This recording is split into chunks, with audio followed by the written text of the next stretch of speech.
Hey guys, it's going to be a quick run of the Em4t. I do have the 3S LiPo and it still has the stock gearing, but I'm going to try to run it on the street real quick to see what kind of speeds I can get. I did change out the tires and wheels.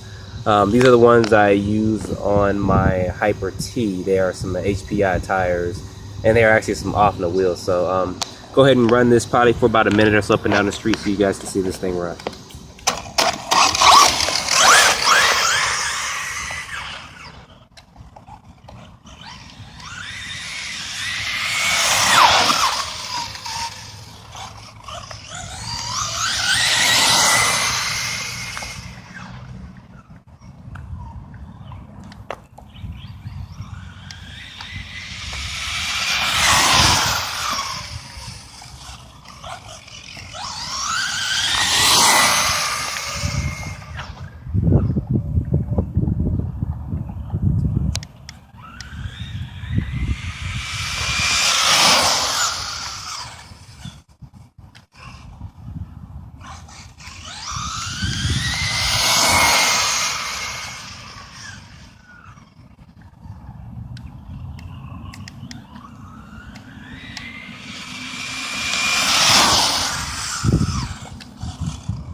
You guys go, quick run of this on 3S, so don't forget to like or dislike, subscribe if you have not, put any comments below.